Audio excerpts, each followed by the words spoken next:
मेरा नाम राधा है। मैंने अपनी बहन की शादी अपने ही देवर से करवा दी थी। इसमें कोई बड़ी बात नहीं थी, पर ना जाने हर कोई मुझे इतनी हैरत भरी नजरों से क्यों देख रहा था। मेरी शादी एक अमीर घर में हुई थी। शादी के अगले दिन जब मैं अपनी बहन को उठाने के लिए उसके कमरे में जाने लगी तो मेरे देवर ने दरवाजे पर ही मेरा हाथ पकड़ लिया और मुझे कहने लगा कि भाभी मेरी बीवी को सोने दो। शादी के माहौल में वो बहुत थक गई है, उसे आराम की जरूरत है। उस समय तो मैंने अपने देवर की बात सुनकर मुझे बहुत ज्यादा खुशी हुई थी। ऐसा लगा कि मेरी बहन को कितना अच्छा पति मिला है जो उसका इतना ध्यान रख रहा है। पर बात कुछ और ही थी। यही सब करते हुए लगभग 4 दिन गुजर गए थे। मेरी बहन कमरे से बाहर नहीं आई थी। उसका खाना पीना सब कुछ मेरा देवर उसके कमरे में ही ले जा रहा था, पर वो बाहर नहीं आई और ना ही कोई मुझे अंदर जाने दे रहा था। सबसे बहाना करके सबसे छुपते छुपाते हुए मैं अपनी बहन के कमरे में जा पहुंची। उसके बाद अंदर जो मैंने देखा उसे देखकर मेरी तो मॉनसून का समय चल रहा था। मौसम बेहद अच्छा था, पर ना जाने क्यों मेरी माँ मुझे बहुत परेशान लग रही थी। मेरी शादी तय हो चुकी थी और कुछ ही समय में मेरी शादी थी। शायद मेरी शादी की तैयारियों को लेकर वो परेशान थी।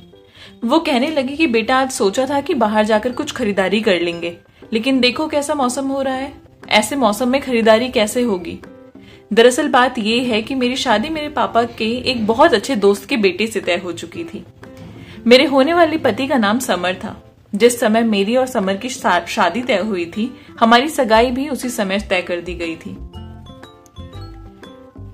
समर के घर वालों ने कहा था कि वो एक अच्छा मुहूर्त देखकर हमें बताएंगे। हम तो मुहूर्त का इंतजार ही करते रह गए। मेरे मम्मी पापा ने उनके घर वालों से बहुत बार बात की, लेकिन हमेशा कोई ना कोई बहाना बनाकर वो शादी को ले जा रहे थे। ऐसा करते करते साल भर से ऊपर का समय निकल चुका था। एक दिन अचानक मेरे होने वाले ससुर जी हमारे घर आए। उन्हें देखकर मेरे पापा की खुशी का तो ठिकाना ही नहीं रहा। वो बहुत खुश हो गए थे। उन्होंने आकर पापा से कहा कि बच्चों की शादी वैसे ही बहुत लेट हो गई है, अब मैं चाहता हूं कि इन दोनों की शादी जल्द से जल्द कर देते हैं। उनका इतना कहना था कि मेरे घर में खुशी की लहर दौड़ गई। उनके बोलते ही मेरी शादी की तैयारियां जोरों पर थी। सब बहुत खुश थे कि चलो जिस दिन का इतने समय से इंतजार था वो आया तो सही। अब कुछ ही दिन में मेरी और समर की शादी होने वाली थी। आप तो जानते ही हैं, लड़कियों का व्यवहार ऐसा ही होता है। जिस दिन मेरी सगाई समर से हुई थी उसी दिन मैंने उन्हें अपना पति मान लिया था। उसी दिन मुझे उनसे प्यार हो गया था। अब आज हम बाजार जाने ही वाले थे कि बारिश जोरों से होने लगी और सारा का सारा काम जहां का तहां रह गया। मेरी माँ बहुत परेशान हो गई थी। वो कह रही थी कि हमने अब तुम्हारे ससुराल वालों को ये कह तो दिया है कि शादी जल्द कर देंगे, पर करेंगे कैसे, मुझे कुछ समझ नहीं आ रहा। मैंने अपनी माँ को कहा कि माँ आप इतनी टेंशन मत लो, सब कुछ हो जाएगा, और अगर कहीं कोई कमी रह भी गई तो मुझे पूरा भरोसा है कि वो समझेंगे। अंकल पापा को इतने समय से तो जानते ही हैं, वो कोई गैर थोड़ी है। अभी मैं और मेरी माँ बैठकर आपस में ये सारी बातें कर ही रहे थे कि डोरबेल बजी। मेरी छोटी बहन सिमरन ने जाकर दरवाजा खोला और मुस्कुराते हुए बोली, अरे आंटी आप, अच्छा हुआ आप आ गई। देखिए मौसम कितना सुहाना हुआ है। मैं जा ही रही थी चाय और पकौड़े बनाने के लिए, आप बैठिए मैं आपके लिए भी बनाती हूँ। आंटी कहने लगी, हाँ क्यों नहीं बेटा, तुम बनाओ जब तक मैं तुम्हारी माँ से मिल लेती हूँ। आंटी जाकर सोफे पर बैठ गई, पर आज उनका व्यवहार कुछ अलग लग रहा था। दरअसल ये समर की माँ थी जो मेरी होने वाली सास भी थी। उनका आना जाना हमारे घर में हमेशा से ही था। वो आकर कहने लगी, आपको भगवान ने दी भी तो 2 बेटियां, कम से कम एक बेटा तो देते। मैं और माँ एक दूसरे को बहुत ही हैरत भरी नजरों से देख रहे थे कि अचानक वो ये कैसी अजीब बातें कर रही है। मेरी माँ कहने लगी, क्या कर सकते हैं, ये सब तो भगवान की इच्छा होती है। मैं अपनी बेटियों के साथ बहुत खुश हूँ। पर वो बार बार यही बात बोली जा रही थी कि हाँ आपकी बात सही है, लेकिन अगर बेटा होता तो ज्यादा अच्छा होता। मैं और माँ कितनी ही बार बात को टालने की कोशिश कर रहे थे, पर उनकी सुई तो जैसे इसी बात पर आकर अटक गई थी। आज मैं और माँ समझ ही नहीं पा रहे थे कि वो ऐसी बातें क्यों कर रही है। मैंने फिर से कहा, आंटी ये सब छोड़िए, ये बताइए आपने शादी की तैयारी शुरू की, आप क्या पहनेंगी। आजकल तो दूल्हा दुल्हन के माँ बाप भी इतने अच्छे से तैयार होते हैं कि कोई उन्हें कह ही नहीं सकता कि वो दूल्हा दुल्हन के माँ बाप हैं। वो मुझे अचानक कहने लगी, राधा मुझे तुम्हारे लिए बहुत बुरा लग रहा है। उनकी बातों को सुनकर मैं बहुत ज्यादा घबरा गई थी। कुछ समझ नहीं आ रहा था वो क्यों ऐसी बातें बोली जा रही थी। मैंने आंटी को कहा, आंटी प्लीज पहेलियां मत बुझाइए, साफ साफ बताइए कोई परेशानी है। वो कहने लगी कि बेटा आजकल समर अपने काम को लेकर कुछ ज्यादा ही परेशान है उसका उठना बैठना जिन दोस्तों के बीच है वो बहुत पैसे वाले हैं। ज्यादातर की तो शादी ऐसे घरों में हुई है जिसका ससुराल ही बहुत पैसे वाला है। उन्होंने अपने दामाद को बहुत पैसा दिया, बिजनेस भी खोल कर दिया। अब ना जाने इस तरीके की बातें कैसे समर के मन में घर कर गई हैं।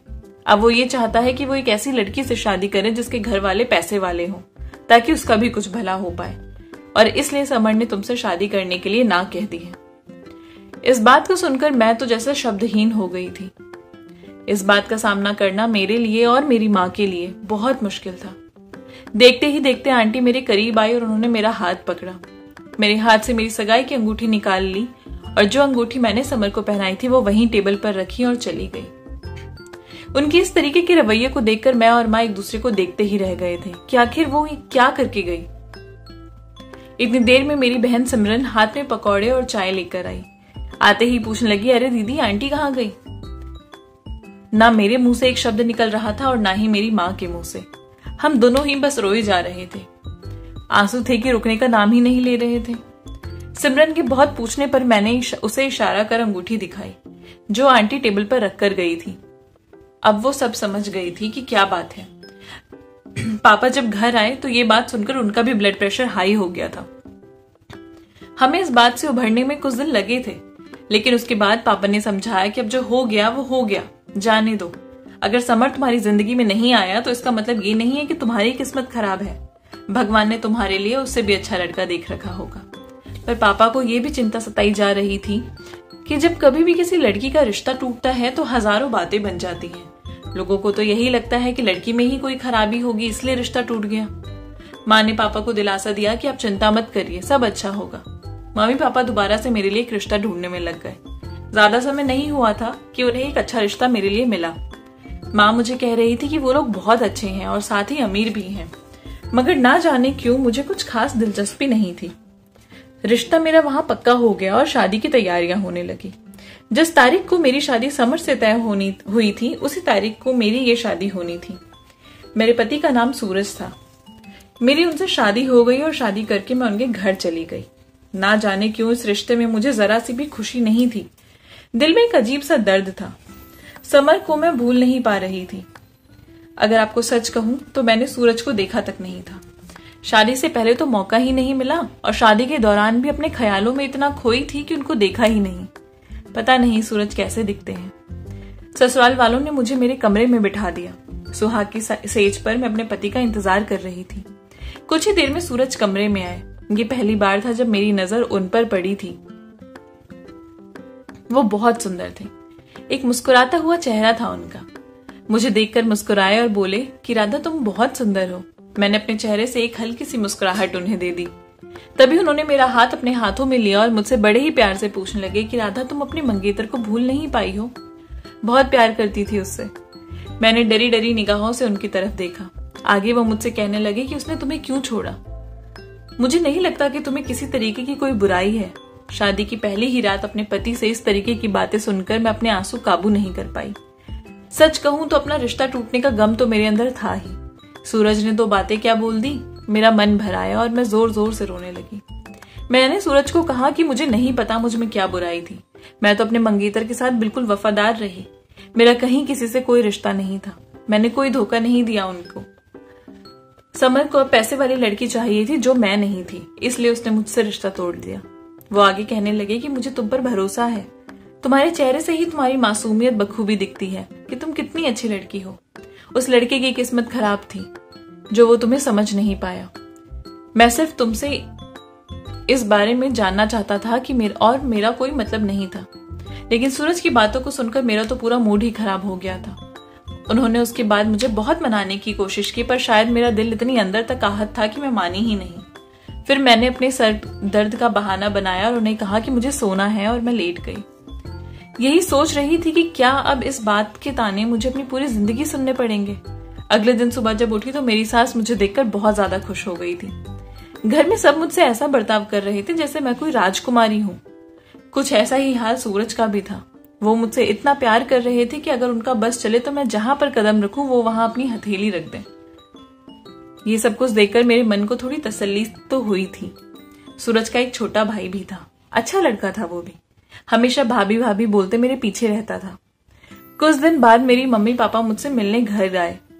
मेरी सास ने उनकी बहुत आवभगत बहुत अच्छे से की थी। वो भी बहुत खुश हो गए। माँ कहने लगी, बेटा मुझे जरा अपना कमरा तो दिखाओ। माँ को मैं जैसे ही अपने कमरे में लेकर गई, माँ ने कुंडी लगा ली कमरे की। माँ कहने लगी, कल समर की माँ घर पर आई थी, उन्हें तुम्हारी शादी के बारे में पता चला। उनकी बातों से लग रहा था कि सुनकर उन्हें बहुत बड़ा सदमा लगा है कि तुम्हारी शादी इतने अच्छे घर में हो गई। मुझे कह रही थी कि समर की बेवकूफी की वजह से इतना अच्छा रिश्ता हमें खोना पड़ा। मैं चाहती हूँ कि सिमरन की शादी तुम मेरे बेटे से कर दो। मैं बहुत अच्छे से समझ रही थी कि वो ये सब क्यों कर रही है। मैंने उन्हें साफ साफ मना कर दिया और घर से जाने को कहा। तुम्हें पता है, आस पड़ोस के लोग भी यही बातें कर रहे हैं कि तुम्हारी शादी बहुत अच्छे घर में हो गई है। अगर तुम्हें मैं सच बताऊं तो पहले तो मुझे इतनी तसल्ली नहीं थी, लेकिन जब से यहाँ आई हूं तब से तुम्हारी सास और सूरज का व्यवहार तुम्हारे लिए और हम सब के लिए देखकर मुझे तसल्ली हो गई कि तुम्हें एक अच्छा लड़का और अच्छा ससुराल मिला है। ये सभी लोग तुम्हें कितना प्यार करते हैं।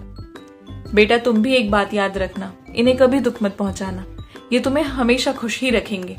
अपनी माँ के मुंह से ये सब सुनकर मैंने भगवान को धन्यवाद किया कि बात तो सही है कि मेरा ससुराल बहुत अच्छा है, और अच्छा हुआ भगवान ने मुझे उन लालची लोगों से बचा लिया। कुछ देर बाद मम्मी पापा घर चले गए। समय के साथ साथ मैंने ससुराल और अपने पति को दिल से अपना लिया था। वो लोग भी मुझे बहुत प्यार करते थे, हमेशा सराखों पर बिठा कर रखते थे। एक दिन मेरी सास मेरे पास आई और मुझे कहा कि बेटा तुम बहुत अच्छी लड़की हो, हम खुशनसीब हैं कि तुम्हारी जैसी बहू हमारे घर में आई। मैं चाहती हूँ कि मेरे छोटे बेटे के लिए भी तुम्हारी ही परछाई हमारे घर में आए। अगर तुम्हारी नजर में कोई अच्छी लड़की हो तो जरूर बताना, तुम्हारे खानदान की होगी तो बहुत ही अच्छा। मैंने उन्हें कहा कि फिलहाल तो ऐसी कोई लड़की नहीं है जिसकी शादी होनी है, लेकिन अगर होगा तो मैं जरूर बताऊंगी। उनसे बातें करने के बाद मैं अपने कमरे में आई और अपनी माँ को फोन किया। माँ से पूछा, माँ आप क्या कर रही हैं? तो वो कहने लगी कि बेटा मैं तो मिठाई खा रही हूँ। मिठाई किस बात की? माँ ने बताया कि हमारे पड़ोस में रहने वाले वर्मा जी है ना, वही मिठाई बांट रहे हैं। मैंने कहा उनके बेटे की शादी तो अभी कुछ समय पहले ही हुई है ना, तो अभी क्यों मिठाई बांट रहे हैं?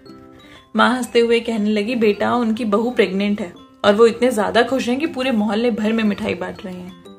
मैंने उन्हें कहा भी कि ये सब बातें इतनी जल्दी सबको नहीं बताई जाती, लेकिन वो लोग इतने खुश हैं कि उनकी खुशी उनसे संभल ही नहीं रही। माँ कहने लगी, बेटा तुम्हारी शादी को भी काफी समय हो गया, अब तक कोई खुशखबरी नहीं दी। बोल तो माँ सही ही रही थी, मेरी शादी को लगभग 8 महीने हो चुके थे। मैंने माँ को इस बात पर कोई जवाब नहीं दिया और कहा कि माँ मैं आपको कुछ देर में फोन करती हूँ। पर सच तो ये था कि मेरे पास उनके इस बात का कोई जवाब नहीं था। मेरे ससुराल बहुत अच्छा था, पति भी बहुत अच्छे थे, पर इन 8 महीनों में वो मेरे करीब नहीं आए थे कभी भी। तो प्रेगनेंसी की बात तो होती है ही नहीं। मेरे मन में कई बार ये बात आई कि मैं सूरज से पूछूं, पर कभी हिम्मत ही नहीं कर पाई। कुछ दिन तक मैं इसी सोच विचार में डूबी रही। एक दिन माँ का फोन आया तो माँ कहने लगी, बेटा तुम्हारा देवर की शादी नहीं करनी क्या? मैंने कहा माँ करनी है। मेरी सास कुछ दिन पहले बोल ही रही थी कि अगर कोई लड़की हो तो बताना, पर अभी तो कोई लड़की ही नहीं शादी के लिए। माँ गुस्से में कहने लगी, अरे तुम पागल हो क्या? तुम्हारी बहन नहीं है? तुम्हारी बहन को भी तुम्हारे जैसा ससुराल अगर मिल जाएगा तो कितना अच्छा होगा उसके लिए। अगर वो तुम्हारे घर में ही रहेगी तो मुझे भी तसल्ली रहेगी कि तुम हो वहां पर। तुमने सिमरन के लिए बात क्यों नहीं की? मैंने कहा माँ बात तो आपकी बिल्कुल सही है, मुझे बिल्कुल भी याद ही नहीं रहा। चलो कोई बात नहीं, मैं अपनी सास से बात करती हूँ। रात का खाना बनाने के बाद मैं अपनी सास के पास बैठी और उनसे सिमरन की बात की। मेरी बात को सुनकर मेरी सास बहुत खुश हो गई। वो कहने लगी, बेटा तुमने तो मेरे मुंह की बात छीन ली। मैं भी यही चाहती थी कि तुम दोनों बहनें हमारे घर आ जाओ तो पूरा घर पूरा हो जाएगा। सिमरन भी बहुत अच्छी लड़की है, मुझे इस रिश्ते से कोई एतराज नहीं, तुम अपनी माँ को बता देना। अपनी सास से बात करने के बाद मैं अपने कमरे में आई। कमरे में देखा तो सूरज मेरा इंतजार कर रहे थे। मुझे देखते ही खुश हो गए। कहने लगे, आओ बैठो, मुझसे बातें करो, मैं कब से तुम्हारा इंतजार कर रहा था। तुम्हारी प्यारी प्यारी बातें सुनने का मन करता है ना जाने आज क्यों सूरज को मुझ पर बेहद प्यार आ रहा था। मैंने उन्हें कहा कि सूरज मैं बहुत दिनों से आपसे एक बात करना चाह रही थी। उन्होंने कहा, हाँ बोलो ना। मैंने आगे कहा कि मैं चाहती हूँ कि हमारे घर एक छोटा सा मेहमान आ जाए। मेरी बातों को सुनकर तो जैसे उनके चेहरे का रंग ही उड़ गया। कुछ देर वो मेरी तरफ देखते रहे जैसे कोई जवाब सोच रहे हो। उसके बाद वो मुझे कहने लगे, मन तो मेरा भी करता है, लेकिन तुम जैसे ही कमरे में आती हो वैसे ही तुम सो जाती हो, तो मैं भी तुमसे इस बारे में बात कर ही नहीं पाया। शायद तुम अभी इन सब चीजों के लिए तैयार नहीं होगी, इसलिए भी मैंने तुमसे बात नहीं की थी। मैं तुम्हारा इंतजार करूंगा। उनकी बातों को सुनकर मैं सोचने लगी, कह तो सही ही रहे हैं ना। जाने क्यों कमरे में आते ही मुझे तुरंत नींद आ जाती थी और मैं सो जाती थी, और उस रात भी यही हुआ था। सूरज से बात करते करते ना जाने मैं कब सो गई। सुबह जब उठी तो सूरज अपने ऑफिस जाने के लिए रेडी हो रहे थे। मैंने उन्हें कहा कि प्लीज मुझे माफ कर दीजिए, कल भी हमारी बात आधी रह गई। हमारी शादी को इतना समय हो गया है और हम आज भी एक दूसरे से पता नहीं क्यों दूर हैं। आप कभी ये मत सोचिएगा कि मैं अपने मंगेतर को भूल नहीं पाई हूँ। आपने मुझे इतना प्यार दिया है, इतना अपनापन दिया है कि मैं उसे कब का भूल गई। सूरज कहने लगे कि मेरे मन में ऐसा कुछ नहीं है, तुम बेफिक्र रहो, और वो अपने ऑफिस के लिए निकल गए। कुछ देर बाद मेरी माँ और पापा हमारे घर मिठाई लेकर आए। मेरी सास के हाथ में मिठाई देते हुए उन्होंने कहा कि बहन जी, हम बहुत खुश हैं कि हमारी बेटी को आप जैसी माँ मिली है। मेरी सास ने भी जवाब में कहा कि देखिए, हमारे पास तो भगवान की दया से सब है, बस आप अपनी सिमरन को 2 जोड़ी कपड़ों में विदा कर दीजिएगा, हमें उससे ज्यादा और कुछ नहीं चाहिए। मेरे माँ पापा बहुत खुश हो गए थे कि ऐसा रिश्ता उन्हें सिमरन के लिए भी मिल गया। सास ने कहा, मैं नहीं चाहती कि शादी में देर हो, इसलिए जितनी जल्दी हो पाए शादी कर देते हैं। मेरे माँ पापा भी खुशी खुशी मान गए। देखते ही देखते शादी का दिन भी आ गया और मेरी बहन दुल्हन बनकर हमारे घर आ गई। मैं खुश थी कि उसकी शादी एक अच्छे लड़के से हुई है। मेरा देवर बहुत अच्छा था। इतने समय से मैं उसके साथ रह रही थी, पर मुझे कभी भी उसमें कोई बुराई नजर ही नहीं आई। सुबह काफी देर हो गई थी, पर सिमरन कमरे से बाहर नहीं आई थी। मैंने सोचा ना जाने क्या हुआ, उसे शादी की पहली सुबह ही इतनी देर से उठ रही है। मैं उसको बुलाने उसके कमरे में जा ही रही थी कि मेरा देवर बाहर निकलते हुए बोला कि भाभी वो सो रही है, उसे सोने दो। मैंने उसे कहा उसको बोलो कि उठ के नाश्ता कर ले, लेकिन वो कहने लगा कि नहीं, शादी की भागदौड़ में वो बहुत ज्यादा थक गई है, कुछ देर सोने दीजिए उसे। मैं चुपचाप वहां से किचन की तरफ आ गई। मैंने जैसे ही देखा कि मेरा देवर वहां से चला गया, मैं चुपके से सिमरन के कमरे में जाने ही लगी थी कि मेरी सास ने मेरा हाथ खींच लिया। वो कहने लगी, बेटा ये मत सोचना कि तुम्हारा देवर बहुत शांत है, उसे बहुत गुस्सा आता है, अगर उसने मना किया है तो मत जाओ। मैं क्या करती उस समय, मैंने भी मजबूरी में हाँ में सिर हिलाया। अगर आपको सही बताऊं तो मुझे बहुत गुस्सा आ रहा था कि शादी की पहली सुबह ही ये इतनी देर तक सो रही है, क्या कहेंगे सब लोग। मैंने सोचा अब जब उठेगी तो उसको बताऊंगी। मैं उसका इंतजार करने लगी। इंतजार इतना लंबा हो गया कि सुबह से दोपहर और दोपहर से शाम हो चुकी थी, पर वो अपने कमरे से बाहर नहीं निकली थी। अब मुझे उसकी टेंशन होने लगी। जैसे ही मैं उसके कमरे में जा ही रही थी कि वो मुझे कमरे से बाहर निकलती हुई दिखाई दी। मैंने उसे रोकना चाहा, पर वो सीधा किचन में चली गई। उसने अपना सिर ढक रखा था। उसके पीछे मैं भी किचन में गई। मैंने उसे गुस्से में कहा कि ये कोई समय है उठने का, तुम घर पर तो कभी इतनी लेट नहीं उठती थी, यहाँ पर तुम्हें क्या हो गया, अपना चेहरा क्यों छुपा रखा है, इधर देखो। जैसे ही मैं उसके चेहरे से वो कपड़ा हटाने जा ही रही थी कि अचानक से वो भाग गई और अपने कमरे में चली गई। दरवाजा अंदर से बंद कर लिया। मुझे उसका ये व्यवहार बहुत अजीब लगा था। आज से पहले मैंने उसे कभी ऐसा करते नहीं देखा था। मैं गुस्से में उसका दरवाजा बजाने लगी।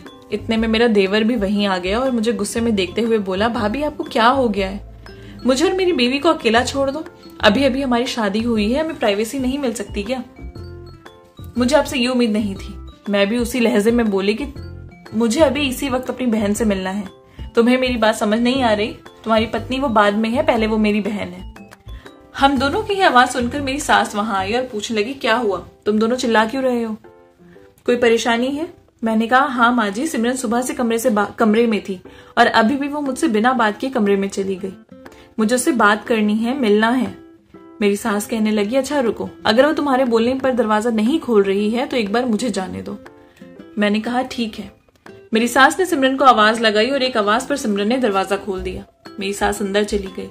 कुछ ही देर में वो कमरे से बाहर आई और मुझे कहने लगी, सिमरन ना तो तुमसे मिलना चाहती है और ना ही तुमसे कोई बात करना चाहती है। क्या हुआ बेटा, तुम्हारे बीच में कोई परेशानी हुई है। मैंने कहा, नहीं कुछ नहीं हुआ, और वो वहां से चली गई। अब मुझे बहुत ज्यादा घबराहट होने लगी थी। आखिर मेरी बहन को क्या हो गया है, ऐसा तो उसने कभी नहीं किया था। आज उसके इसी व्यवहार को 4 दिन से ऊपर हो गया था। वो कमरे से बाहर आई ही नहीं। मैंने उसे एक बार भी नहीं देखा था। एक बार को मैंने सोचा कि माँ पापा से बात करती हूँ, पर फिर ये सोचकर छोड़ दिया कि कहीं वो भी ज्यादा परेशान ना हो जाए। शाम को जब सूरज घर आए तो मैंने उनसे बात की। उन्होंने मुझे यही समझाया कि ये उन दोनों पति पत्नी के बीच का मामला है, तुम बीच में मत बोलो। अगर सिमरन ही तुमसे बात नहीं करना चाहती तो तुम्हें उसमें कोई क्या करेगा। मैंने उन्हें कहा, पर वो 4 दिन से कमरे से बाहर नहीं आई है, मुझे उसकी बहुत टेंशन हो रही है। और मैं बहुत ज्यादा रोने लगी। मुझे इतना रोता हुआ देखकर सूरज ने मुझे बहुत समझाने की कोशिश की, पर मैं उन्हें बस यही बोली जा रही थी कि मुझे अपनी बहन को 4 दिन से देखा नहीं है। मैं उसके साथ बचपन से रही हूँ, मैं जानती हूँ कि वो ऐसी नहीं है, ना जाने उसे क्या हुआ है। इसके बाद मैंने सूरज का हाथ लिया और अपने सर पर रखा। उनसे कहा कि आप सच सच बताइए, आप कुछ नहीं जानते इस बारे में जो हमारे घर में हो रहा है। कुछ देर तो वो मुझे चुपचाप देखते रहे। उसके बाद वो मुझे कहने लगे, अच्छा अगर मैं तुम्हें एक बात मानने को कहूं तो तुम मानोगी? मैंने हाँ में सिर हिलाया। उन्होंने अपनी जेब से एक छोटी सी शीशी निकालकर मुझे दी और कहा कि आज रात को जब तुम खाना बनाओगी तो इसकी दवाई माँ और भाई के खाने में डाल देना। और एक बात याद रखना कि अगर आज तुमने ये हिम्मत नहीं दिखाई तो तुम सारी जिंदगी अपनी बहन को नहीं देख पाओगी। मेरी आंखों में बहुत सारे सवाल थे।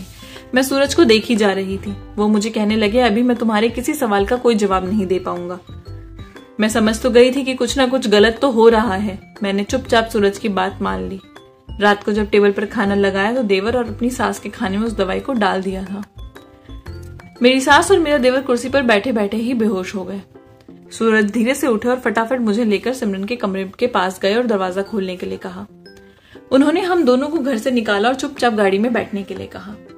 मैंने उनसे बहुत बार पूछने की कोशिश की, पर उन्होंने मुझे यही कहा कि अभी तुम दोनों बिल्कुल शांत रहो, मैं तुम्हें कुछ नहीं बता सकता। कुछ ही देर में वो गाड़ी हमें घर से बहुत दूर ले गए और एक जगह जाकर रोक दी। आगे उन्होंने कहा कि तुम दोनों मेरी एक बात बहुत ध्यान से सुनो। हम सभी लोग वो नहीं हैं जो तुमने सोचा है। हम कोई खानदानी लोग नहीं हैं, हम फ्रॉड हैं।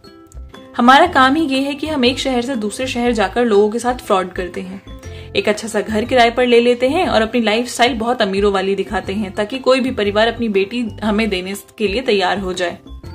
हमारा रहन सहन ही ऐसा होता है कि कोई हमें मना करता ही नहीं है। लोगों को लगता है कि बहुत पैसे वाला परिवार है तो बहुत आराम से हमें अपनी बेटी दे देते हैं।